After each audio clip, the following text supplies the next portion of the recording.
I'll step through the process of how I edited this photograph.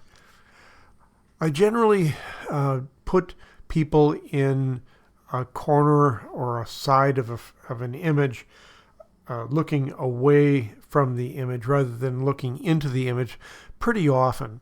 Now it's generally considered the better way to do it to have them look into the image, to give them space to look into, to move into, but I tend to do it the opposite way sometimes. And sometimes it works, sometimes not so much. And if I have any kind of a flaw, which I certainly do, it's that I put them in the side or the corner too far. So how do we fix that? I'll go through the process on that, as well as what else I did to this to make it look better. So here's where we started. I'm going for a high key image, so I needed to lighten the image. You can do it any number of ways.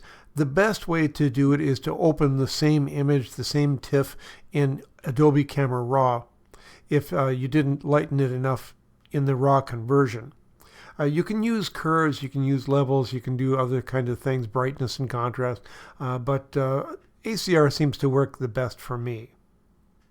Now this is something I did to her simply because this wasn't for her, this was for me, and I did this photo session in 2002, 23 years ago, and she's not seeing this. So this isn't for her, again, it's for me and for teaching purposes, but I liquefied her eyebrows so she didn't have that surprised look, and liquefied her mouth to a little less pouty look. Again, this is just for art's sake, not for the client. Now let's talk about moving her in the image. She was definitely too far to the left and too low, but to make her more toward the center, I stretched out the left side and compressed the right, along with some cropping.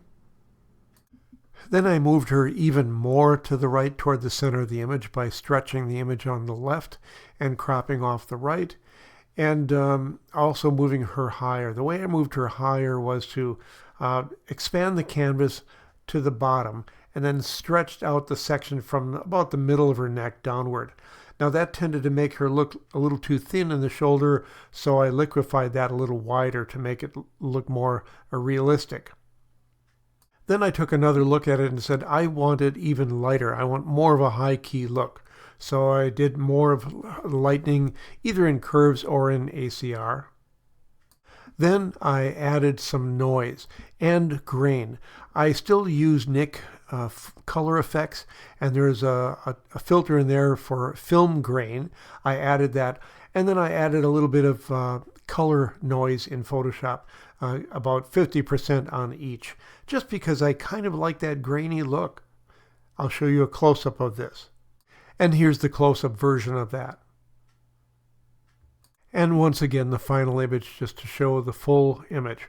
And I'm happy with this as a high-key, somewhat moody, and somewhat artistic image.